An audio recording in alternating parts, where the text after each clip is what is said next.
ইস, তোমাকে ছেড়ে দেওয়ার জন্য কি বিয়ে করেছি? ব্যথা পাচ্ছি, তাই ছাড়তে বলছি। তুমি কি জানো না বাসরাতে বউয়ের লজ্জা ভাঙাতে হয়? তাই বলে একা ছেড়ে ব্যথা দিবেন? খুব ব্যথা পাচ্ছি। এবার যদি না ছাড়েন তাহলে কেটে দিব কিন্তু। দূর, কাঁদবা কেন? আমি তোমাকে কিছুই করলাম না, শুধু হাত ধরাতে ব্যথা ব্যথা বলে চিৎকার দিচ্ছ। যখন টিপে দিব তখন কি করবা? টিপে দিব মানে?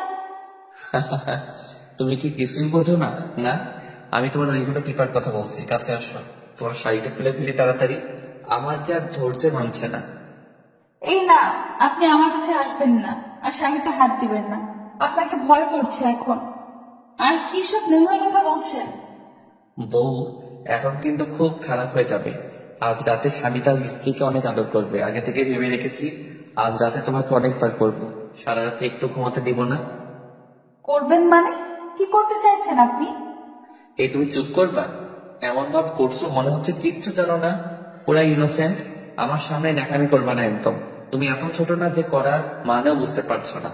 এখন আবার বলো না লিপ কিসের মানেও জানো না। অ্যাটলিস্ট সেটার মানে জানো তো? হ্যাঁ জানি, লিপ কিস মানে ঠোঁটে কিস করা। গুড, এবার কাছে আসো, তোমাকে লিপ কিস করবো। আমার ধমক শুনে নিবু একটু একটু করে আমার দিকে এগিয়ে আসলো। আমি নিবুর শাড়িটা এক টান দিয়ে খুলে ফেলে ওর ঠোঁটে কিস করা শুরু করলাম। নিবু আমার কিস পেয়ে কেঁপে কেঁপে উঠছে। ওর কাঁপাকাঁপি দেখে আমার মাঝে উত্তেজনা বেড়েই চলছে। আমি নিবুকে বেডে শুয়ে দিলাম আর বললাম, তোমাকে আমি লিপ কিস করলে তুমি আমার সাথে রেসপন্স করবা, পুতুলের মতো শক্ত হয়ে থাকবা না। আচ্ছা ঠিক আছে। নিবুর সম্মতিতে ওর শরীর থেকে সবকিছু খুলে ফেললাম। এরপর নিবুকে লিপ কিস করা শুরু করি। এবার নিবুও আমার সাথে রেসপন্স দেওয়া শুরু করলো। আমাকে এখন কে পাই? নিবুর সমস্ত শরীরে স্লাইড করা শুরু করলাম। নিবু কাঁপছে বারবার। এই তুমি কাঁপছো কেন?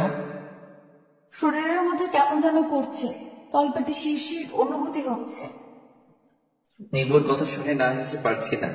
বুঝে গেলাম এবার নিবু আমার সাথে পুরোপুরি ইন্টিমেট হতে প্রস্তুত। তোমার কি আরো কিছু করতে মন চাইছে? নিবু লজ্জায় মুখ ফুটে কিছু বলল না, শুধু মাথা নাড়ালো। আমি নিবুর শরীরের উপর উঠে গেলাম।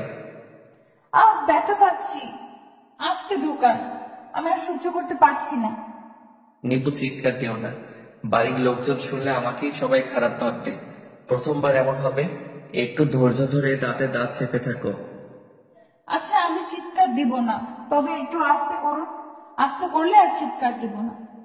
ঠিক আছে, প্রথমবার বলে আস্তে করছে, কিন্তু পরের বার জোরে জোরে করবো। আবারও করবেন? হ্যাঁ করবো তো, আগেই তো বললাম তোমাকে আজ রাতে কয়েকবার করবো জান। তাহলে আজ রাতে আমি মরে যাব, আর বাঁচবো না। কিচ্ছু হবে না তোমার, আমি আছি তো তোমার সাথে। কিছু সময় পর আমার দম ফুরিয়ে গেল। আমি আমার শরীরের সমস্ত ভার নিবুর উপর ছেড়ে দিলাম। এবার চলুন আমি আপনাদের বলি কি করে আমার আর নিবুর বিয়েটা হলো। আমি ফারহান আহমেদ, লেখাপড়া শেষ করে একটা কোম্পানিতে জব নিলাম। জব নেওয়ার পর বাবা মা বিয়ের জন্য প্রচন্ড চাপ দিচ্ছে, কিন্তু আমার কোনো মেয়ে পছন্দ হয় না, কারণ মেয়েদের আমার একদম বিশ্বাস হয় না। এরপর কিছু কাহিনী না হয় নিবুর মুখে শুনে নিন। আমি নুসরাত জাহান নেব, এবার অনার্স 2য় বর্ষে পড়ি। আমার ভার্সিটি লাইফের বেস্ট ফ্রেন্ড হলো ফারিন। ক্লাসে বসে আছি, ফারিন আমার পাশে বসে বলল, তোকে একটা কথা বলবো? বল।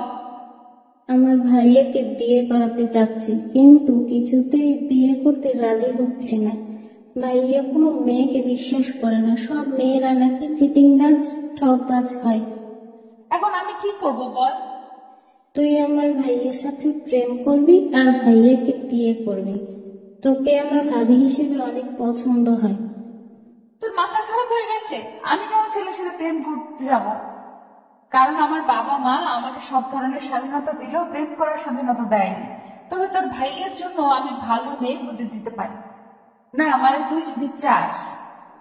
কিন্তু ভাবি হিসেবে যে তোকেই আমার পছন্দ হয়, তোকে ভাবি বানাতে চাই। একটা কাজ কর, তুই আমার সাথে আমাদের বাড়িতে চল। তোকে দেখলে ভাইয়ার হয়তো মনটা ঘুরতেও পারে। না, আমি তোর সাথে তোদের বাড়িতে যাব না, ক্ষমা কর আমাকে। কিন্তু ফারিন আমার কোনো কথা শুনলো না। ও আমাকে টানতে টানতে একটা রিক্সায় তুললো, ওদের বাড়ি নিয়ে যাবে। আমি বারবার বলেছি যাব না ওর সাথে, কিন্তু মেয়েটা নাচুর বান্দা, ওদের বাড়িতে নিয়েই আসলো। ফারিন ওদের দরজায় দাঁড়িয়ে বারবার কলিং বেল বাজাচ্ছে, কিন্তু দরজায় কেউ খুলছে না। একটু পর একটা ছেলে এসে দরজা খুলে দিল। মনে হচ্ছে ছেলেটা বেশ বিরক্ত, হয়তো এতবার কলিং বেল বাজানোর কারণে। কে এমন অসভ্যের মতো দরজায় কলিং বেল বাজায়? আরে ভাইয়া, আমি। এত রাগ করছিস কেন? তুই দিন দিন ম্যানারলেস হয়ে যাচ্ছিস। তোর বলা শেষ হলে দরজার সামনে থেকে সর, খাম্বার মতো দাঁড়িয়ে থাকিস না। ফারিন আমার হাত ধরে ভেতরে ঢুকার সময় আমার পায়ে একটা ল্যাং দিল। আমি হুমড়ি খেয়ে ওর ভাইয়ের গায়ের উপর পড়ে গেলাম। ফারিনের ভাইয়া পড়লো নিচে আর আমি তার উপরে পড়লাম। ইচ্ছে করছে ফারিনকে ধরে একটা আছাড় মারি। এই মেয়ে, তুমি আমার গায়ের উপর পড়লে কেন? ঠিক করে হাঁটতেও পারো না নাকি? সুন্দর ছেলে দেখলে মাথা ঠিক থাকে না? এসব আপনি কি বলছেন? আমি ইচ্ছে করে আপনার উপর পড়ে যাইনি। এবার দয়া করে আমার উপর থেকে উঠে পড়ো, নাকি এভাবে থাকার ইচ্ছে আছে? ছি ছি, এসব আপনি কি বলছেন? ওয়েট, আমি উঠছি। আমি লোকটার শরীরের উপর থেকে উঠে পড়লাম। আমি মোটেও সেরকম মেয়ে না, আপনি আমাকে ভুল বুঝছেন। যাই হোক, আসি। আপনার বাড়িতে আসাই আমার ভুল হয়েছে। চলে যাবি মানে? তুই তো এখন যেতে পারবি না। তুই আমার সাথে এমন ব্যবহার না করলেও পারতি। বাই এনি চান্স তুই কি আমাকে তোদের বাড়িতে নিয়ে এসেছিস আমাকে অপমান করানোর জন্য? সি সি সি, তুই এমন কথা বলতে পারলি? ফারিন, এই মেয়েটাকে? ভাইয়া, ও আমার বান্ধবী নিভু। আর নিভু, এই হলো আমার ভাইয়া ফারান। এরপর ফারিন আমাকে নিয়ে ওর রুমে চলে গেল। দুপুরবেলা লাঞ্চ করিয়ে আমাকে এগিয়ে দিল বাড়ির পথে। আমি ভেবে নিয়েছি আর কোনোদিন ফারিনের সাথে কথা বলবো না। বান্ধবী হয়ে বান্ধবীকে অপমান করে এমন বান্ধবী আমার প্রয়োজন নেই। কেটে গেল কয়েকটা দিন। আমি ভার্সিটিতে গেছি ঠিকই, কিন্তু ফারিনের সাথে কোনো কথা বলিনি। তবে ফারিন আমার সাথে অনেকবার কথা বলার চেষ্টা করেছে, আমি ওকে সুযোগই দেইনি। বাড়ি এসে শুনতে পেলাম আগামীকাল আমাকে পাত্রপক্ষ দেখতে আসবে। এই কথা শুনে মনের মাঝে অনেক ভয় হতে লাগলো। মা আর নিবু জোর করে নিয়ে আসলো মেয়ে দেখাতে। মেয়ে দেখতে আসার কোনো ইচ্ছে ছিল না আমার, এক প্রকার বাধ্য হয়ে আসলাম।